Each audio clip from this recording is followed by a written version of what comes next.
And good morning, everyone who's joined us here in person and those who are joining us online. My main role as president is to represent the views of 51,000 teachers in this province. Throughout the bargaining process, the ATA's bargaining team has listened to and taken direction of teachers in this province. Our conversations at the negotiation table reflect what they told us, and their message has been loud and clear about what they need to teach in Alberta. The ATA Central Table Bargaining Committee, CTBC, met with the Teachers Employment Bargaining Committee, TEBA, for 2 days this week. A settlement was not achieved, and the parties have reached an impasse. The provincial government did not provide TEBA the mandate required for movement on proposed salary. Instead, they offered the same wage increase that was in the original mediator's recommended terms of settlement that was already turned down by teachers in the spring. Teachers cannot accept a salary offer that does not attract and retain Alberta teachers by catching up and keeping up with inflation. Teachers have only received a 5.75% increase in the last decade. A fair wage is not just about money. It's about showing respect for the value teachers bring to the Alberta's education system.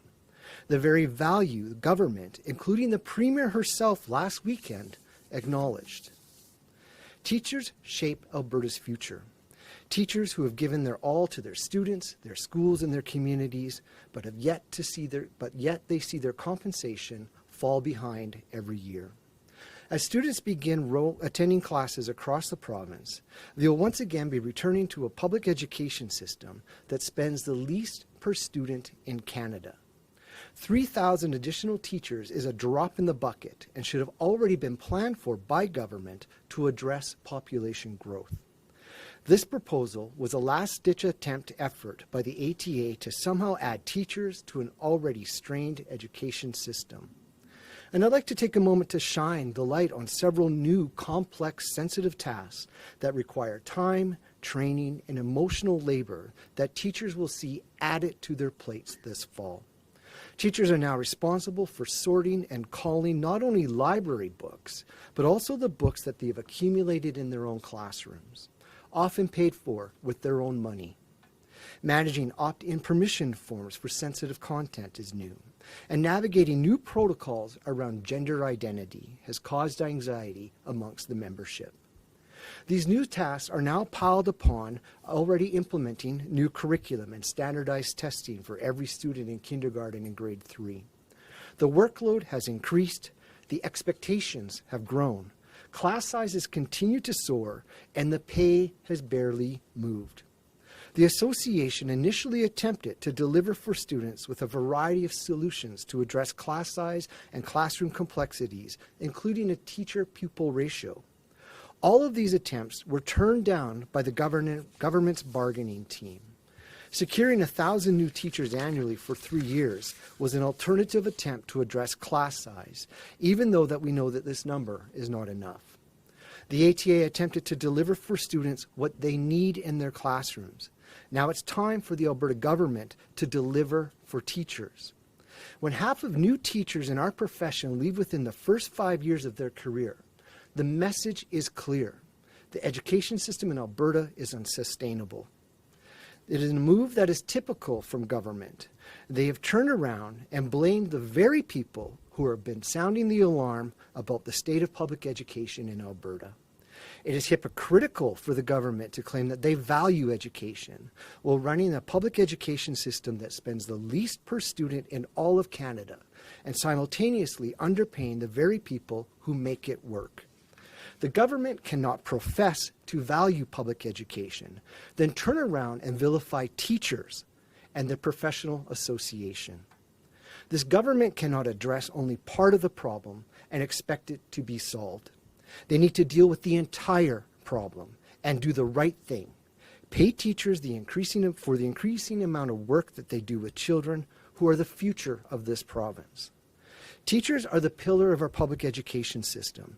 It's time for government to step up with a fair deal for teachers, because a fair deal for teachers is a good deal for kids. And I'm ready now to take questions. Am I just going to start and work my way around?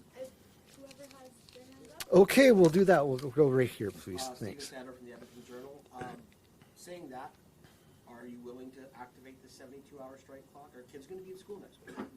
Our Provincial Executive Council, who is the governing body of the Alberta Teachers Association, will make that strategic decision about if or when we need to invoke the very strong strike mandate that was given to us by teachers in the spring. Ideally, we'd like to see a negotiated settlement that doesn't involve any kind of job action, but we have to see what ongoing negotiations or talks will come about. Okay, so next week kids will be at school? Yep, they will. Okay, and the second question is, this morning Minister Nicolaides accused you of playing politics with this, that this was what you asked for in May. What would your response be to that? Several attempts were given in our initial proposal to government to address class size and composition issues that we're seeing here in Alberta. Government is so fiscally tight in terms of the mandate that they've given TIBA that they turned all of those down. The 3,000 teachers added over the next 3 years is a drop in the bucket of what we needed to see. We're not politicizing everything or anything.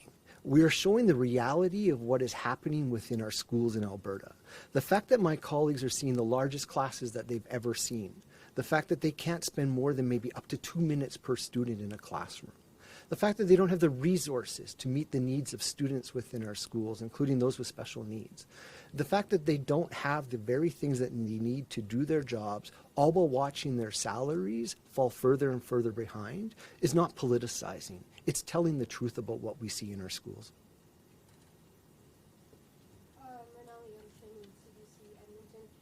In the event that a strike is issued, can you just walk us through what that process is so families kind of know how that would play out? Well, definitely. If we choose to use our strike mandate, we would have to give 72 hours notice, and then parents would be able to know what is happening with that. Then, of course, strike job action would happen. Schools, when I was on strike in 2002, schools were closed, and that was the reality of how things were dealt with back then. I'm not sure how school boards will manage moving forward with this job action if it should happen. And then we will continue to go on from there. I will note throughout the entire bargaining process, whether job action is put in place or not, bargaining can happen and negotiations can happen at any time to achieve a settlement. And what would the union do if a back-to-work order was ever issued? Well, our Provincial Executive Council, again, the governing body of the association, would look to see what that order had to say, and then we would review our options, whether legal or illegal. So was the offer 12% over 4? The monetary offer was 12% over 4 with a change in grid around year 3. Teachers were given this same monetary offer in the spring and they turned it down. So what's the ask? What would do teachers, what would they like to see? What would the ATA like to see as something acceptable? What teachers would like to see, and they have told us this time and time again, and this is what our collective bargaining team is talking about when they go to the table.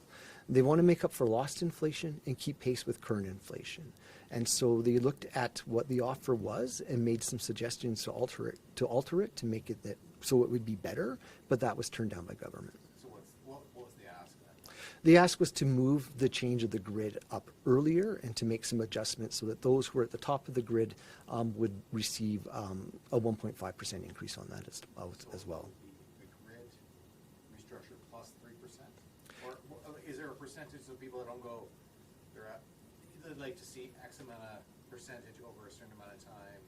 Like, have you been able to figure that out? What would that look like? Well, I mean, what we've seen in all the public sector unions is that there's been an amalgamation of 12% with some sort of grid adjustments. And so the ATA is not an outlier in that in terms of looking at it. It would be 12% with a grid adjustment with an increase for those that were top of the grid. Where you are in terms of experience and education coming into it, like bachelor's degree or whatever, would determine where you fall on that grid, and each individual teacher would have to work that out.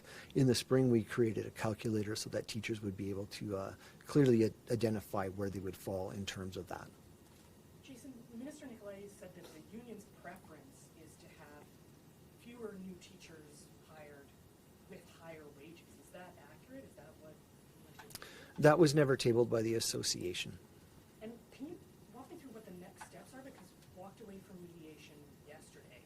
So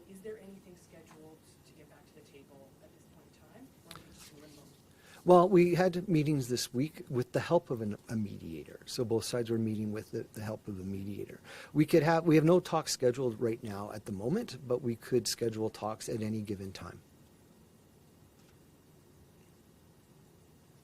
The minister said that you're welcome back to the bargaining table and he feels the deal is close. Do you feel the deal is close? Well, we have been very clear about what our expectations are based on what Alberta teachers have told us. They are aware of that, and so we're willing to have ongoing negotiations with that in mind. All right, we're going to take some questions from online now. If you can hear me, Timur Durrani from the Globe and Mail, you can go ahead and unmute yourself to ask your question. I don't know if you said, but my name is Globe and Mail, but it's quite weak on the sound there, so I think you are talking about me or running the Globe and Mail. Is that what you guys said? Or not? Yes. Yeah, can we turn the volume up somehow? Okay, so thank you for taking our questions. Sorry, give us just a second here.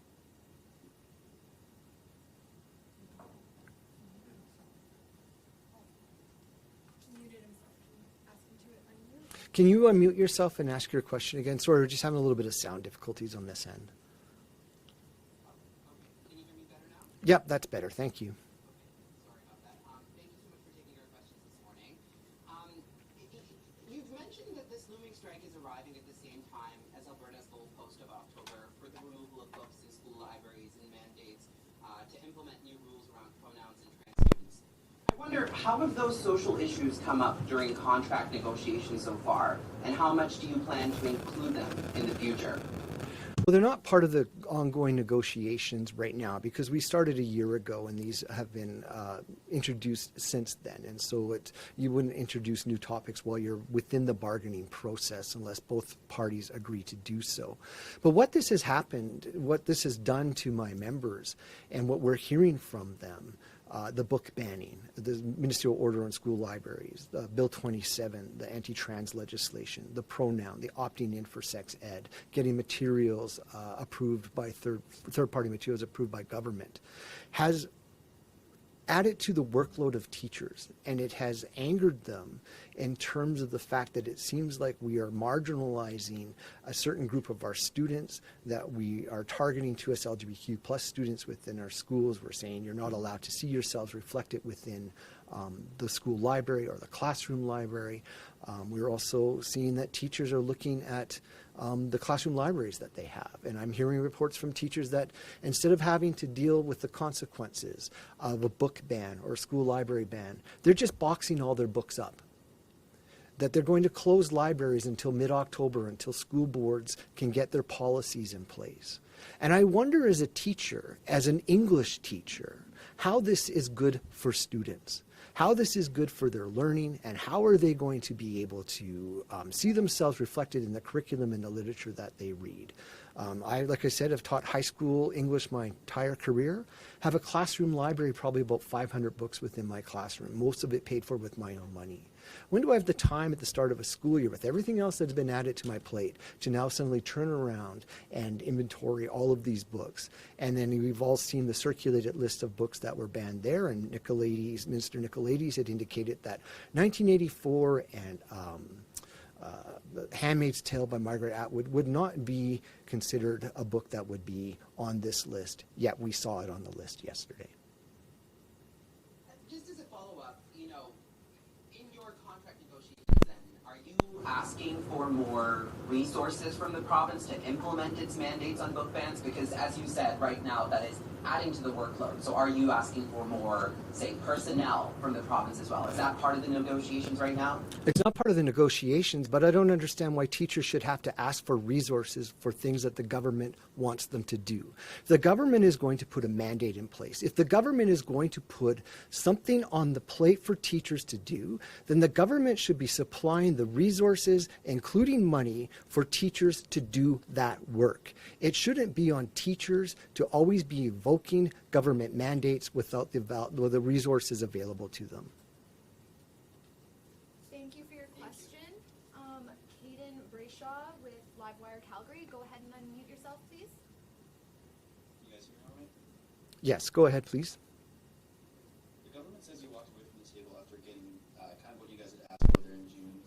3,000 teachers and a 12% raise. Why wasn't that acceptable, and what specifically was and is missing from a potential deal?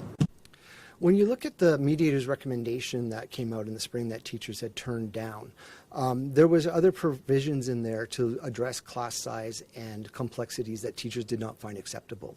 So the association's bargaining team, as a last-ditch effort, put together this 3,000 teachers hiring over the course of 3 years, recognizing that it's only a drop in the bucket of what we need. When the proposal was accepted by government on that part, that was good. However, there are other elements within the mediator's recommended settlements that was not addressed by government when they came back to the table this last week. And those things need to be addressed by government as well. You can't just fix half the problem. You need to fix the entire problem. And so our team, knowing that teachers had already turned down the majority of what was presented to them before, decided that this was the end of our conversation for the week. Thank you. And as my follow-up, the government has described your public campaigning as manipulative. Do you believe your messaging has been transparent and factual? It has been transparent and factual. We get the information about the spending that the money that school boards have to spend on students from Stats Canada. It is public record because it is part of the education budget that the government tables every year in February. We all can see those numbers. And when you go and talk to people who work in schools, you can see the impact of the fact that we're the least funded school jurisdiction in all of Canada. You can see the classes that are approaching 40. 45. You can see the lack of resources. You can see students who are not getting their needs met. And as you work as a teacher and you represent teachers across the province, you can see the burnout and the frustration on the faces of my colleagues, and they are leaving the profession. In order to retain and attract teachers in the profession, we need to address their issues in the classroom, but we also need to address their salary asks. They've only seen a 5.75% increase in the last decade. We all know the price of groceries, rent, utilities, insurance have all gone up more than that number that teachers have seen. They're falling further and further behind, and they're leaving the profession because it's too much. It's enough, and they've had enough.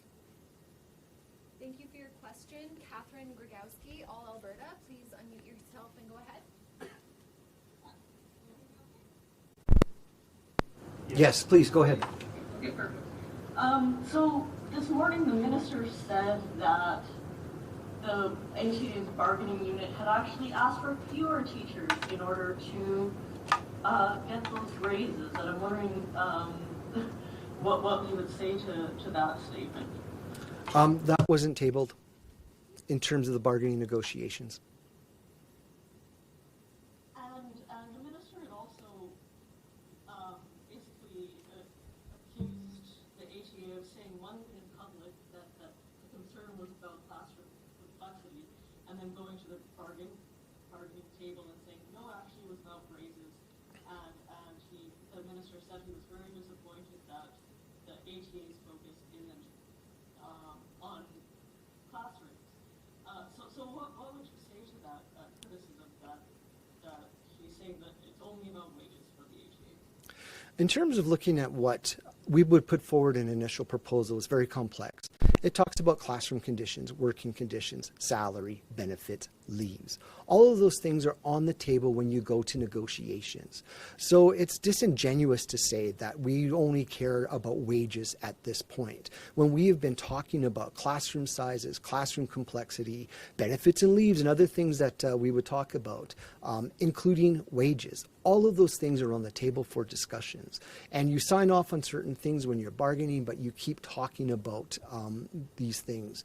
I've been bargaining myself at the table for years, and traditionally salaries always seem to be the last thing that you talk about when you go through the bargaining process. So this shouldn't be a surprise to government, who have been bargaining with public sector unions for years, to have a conversation around salaries towards the end of any round of negotiation.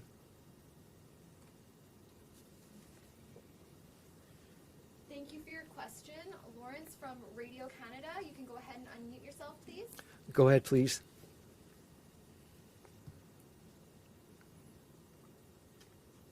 Is it Lawrence?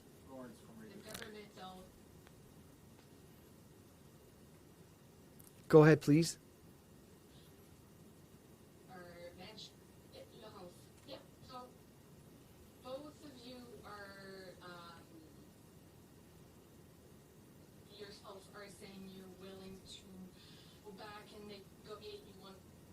negotiation, you want discussion. So my question is situate last night from the table, and what would it take to get you back into negotiation?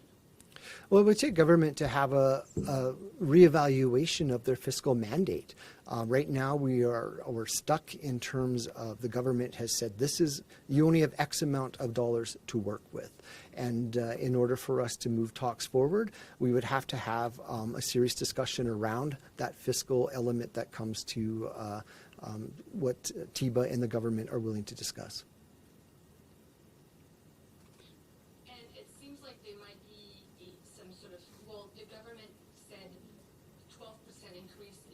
Within reason, it's what data shows, and you don't have the data to support more. So are you willing to negotiate? You mentioned there's other elements, and it's not just about salaries. So are you willing to go back to the negotiation table with those other elements? We have had the conversation about market value with teachers, and the minister, when he made a comment about working Ontario West, we see what other teachers are making across the province, and they make more than Alberta teachers. They have seen increases within the last decade that outpace Alberta teachers. And so we can sit down and have a conversation about any of the data points government wants to sit down and have a conversation about. But we need to get to the table, and it needs to be a serious conversation with government willing to look and understand and stick to their words with actions about how they value and respect Alberta's teachers. Thank you for your question. Michael King, Global News. Go ahead and unmute yourself, please. Hi there. Thanks for taking the question. So you just mentioned that you would have to have a more holistic conversation in terms of government spending in order to even get back to the table. What does that mean for parents who are concerned that there could be job action in the coming weeks? You know, I fully understand and acknowledge the uncertainty and the nervousness that parents would have around these contract negotiations and the timing with the start of school. We want to be in our buildings working with our kids. We want to be working with students with the resources that we need to meet those students' needs. I think parents should be challenging the government about why are they undervaluing public education and the people who work with them? Why are we, once again, the least funded in terms of spending for students in Canada? Why do we have students in our classrooms who don't get their needs met daily? Why are we in this spot right now? Why is the government chosen, and it's a choice, to fund education in this way?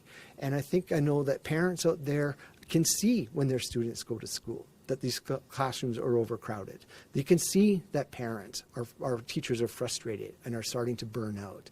They can see this, and I realize that this potential of job action can cause that anxiety. However, Alberta teachers have taken the stance that they did and gave the strong strike mandate that they did in the spring because they care about the fact that the underfunding of education is harming students in this province, and they can't accept that. And that is why they've taken the stance that they have.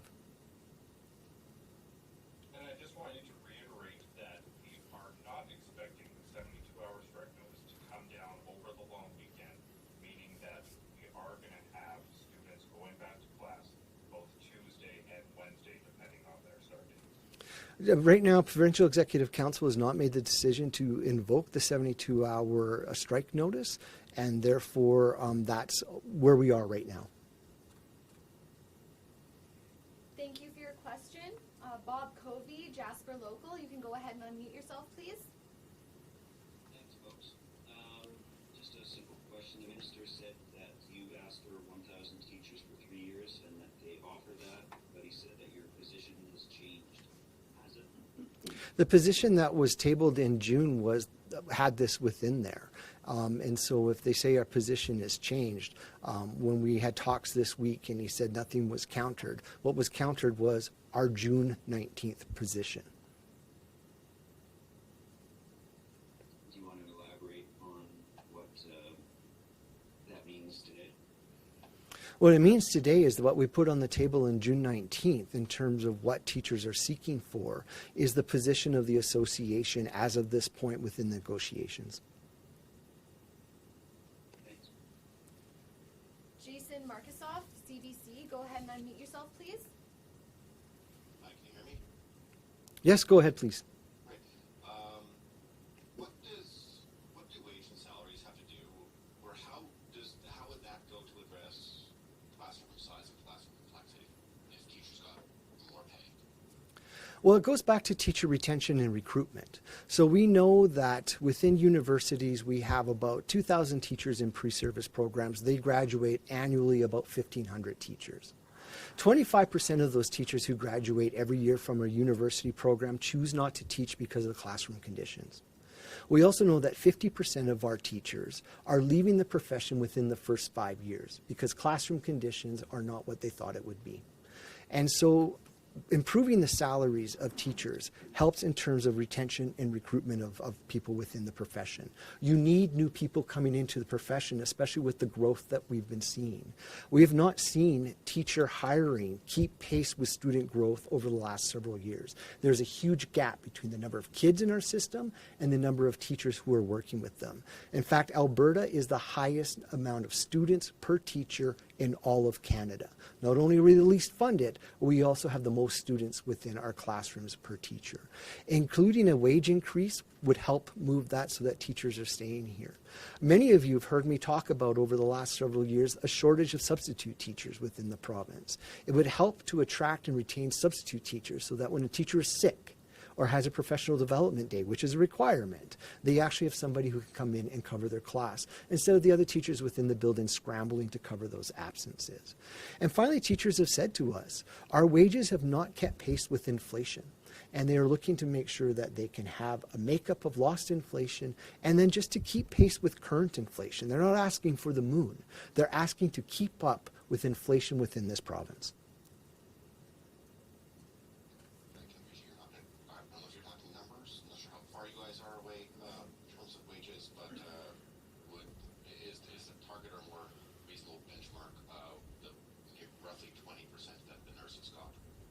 Well, we can't really compare nurses with teachers because we're different professions. But we know that teachers have made a monetary ask at the table, and that is public. And they're looking to make sure that they can get a government that recognizes the value of their work and respects their work and pays them accordingly, especially since their workloads have keep increasing over the years. Okay, we've got a few more questions online, then we will come back into the room here, ask any remaining questions, then we'll return back online for any lingering questions. George Lee, please go ahead and unmute yourself. Hi, Jason. Thanks very much for taking our questions. I'm with the McLeod Gazette in Southern Alberta. My question is there some of these complexities that you're talking about that need to be addressed within the next contract? I'm wondering if you can characterize how those might be more or less important in some of the less urbanized areas of the province. Like, how big of a problem is this in small town Alberta? Well, having come from Lethbridge and taught in rural schools my entire career, I can tell you the complexities that we see of our students are across this province, from the very top to the bottom and both sides. We have students coming to school who need literacy and numeracy support. We have students, some of our youngest ones, who qualify for our program unit funding, need that funding in order to make sure that they can achieve things in the early grades, but that funding cuts off at grade 1, and then they just become part of the general system. We have students that need reading support. We have students that need mental health support, but we don't have teacher counselors within our buildings anymore. We have students that have a variety of learning difficulties, some that are coded and funded, and some that are not. And teachers across the province, whether they're in urban settings and rural settings, are dealing with these challenges within their classrooms.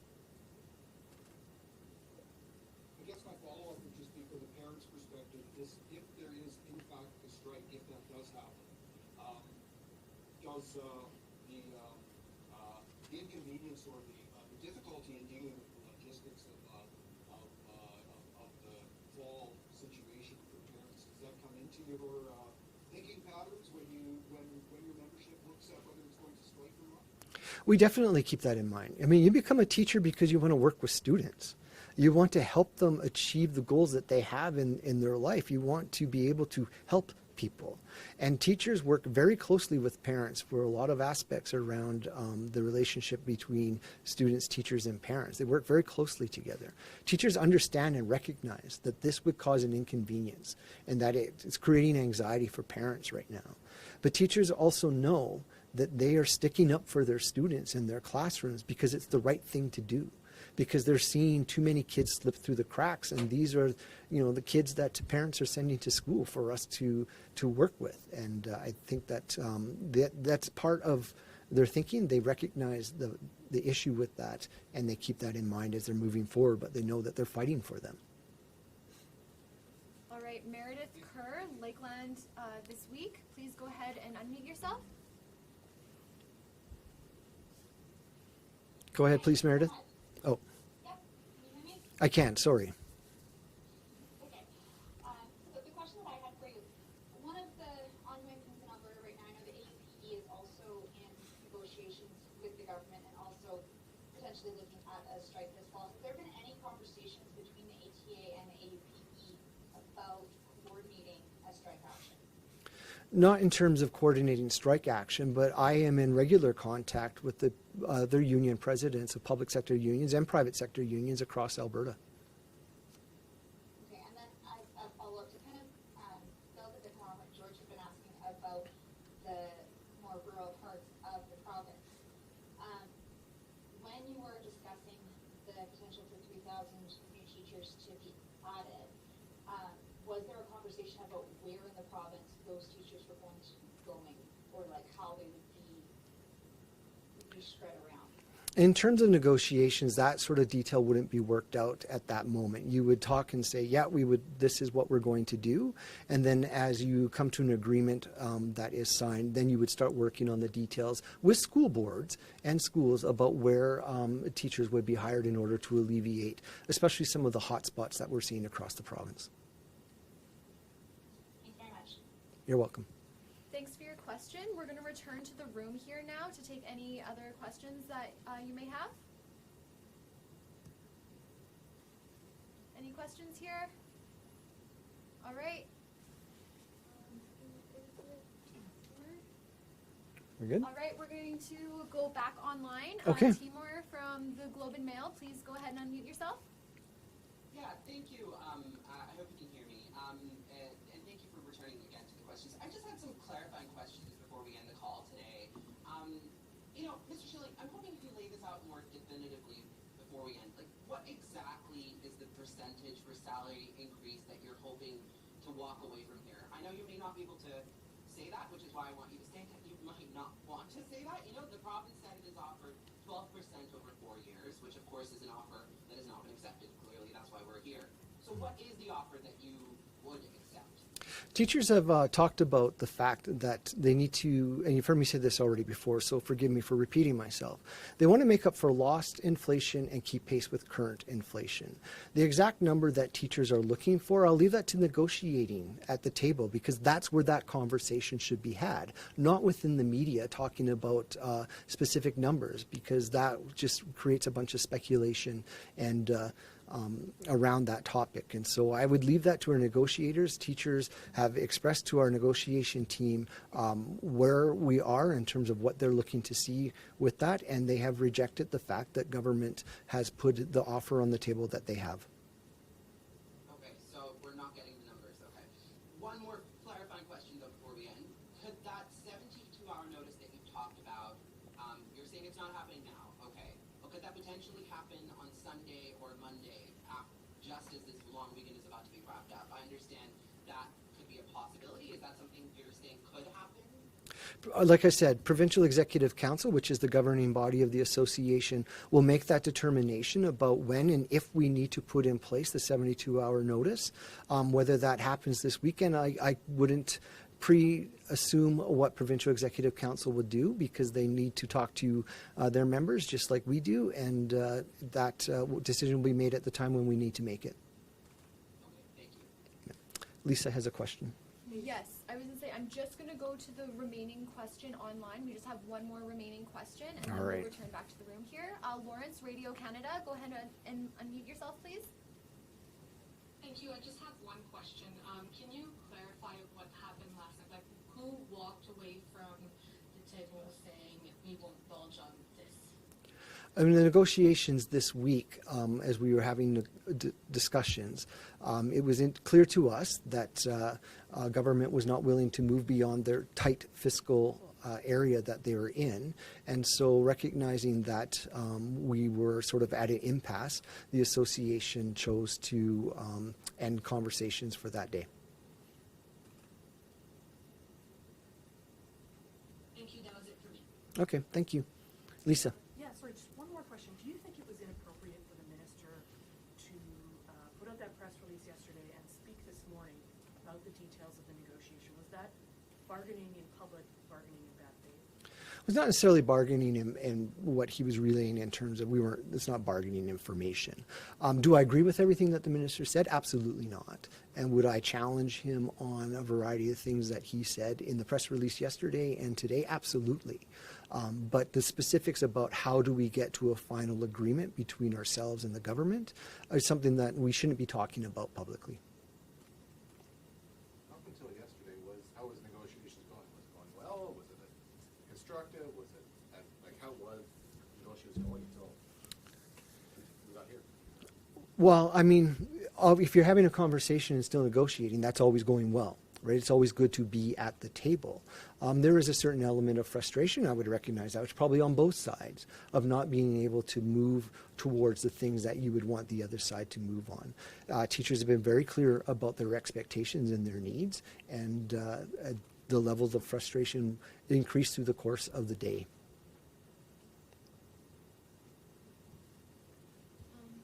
Okay, I don't think we have any more questions. I think we're going to go ahead and wrap it up. All right, well, just want to thank everybody for being here today and for your interest in our ongoing negotiations and public interest in our public education in Alberta. So thank you for being here. I think we might have one more question. Okay, this is. They requested it, but we need to know what We don't know who it is? outlet they're with. They're just as an iPhone. Okay. There was a question in the Zoom chat. We don't know who it was from. Were you going to go ahead and unmute yourself? We didn't see a question in the chat itself. Oh, hi, hey, it's Colleen Underwood. Can you hear me? Colleen Underwood from CBC? Yeah, hey, Yep. how are you? I'm well. Thank you, Colleen. Awesome. Sorry, I know this has been sort of talked about a lot, but I'm just trying to get a sense of, how far apart is this salary discussion? Because from my non-expertise eyes, the province says we're offering 12% over 4 years with adjustments, it's 17% for most teachers, and you sound like you want 12% over 4 years with adjustments with the grid and stuff I don't understand. So, but are you guys close, or the numbers that you guys are talking different? Do you mind? No, in terms of conversations around salary, there is a lot of light between us, but that light could be easily achieved. So I think that we're relatively close, but we still need to have some serious discussions about where we end up at the end of that. Wonderful. That's all I really wanted to know. Okay, thank you. Thank you. All right. I think we're done then. Thank you everybody for being here, and thank you for those who have joined us online.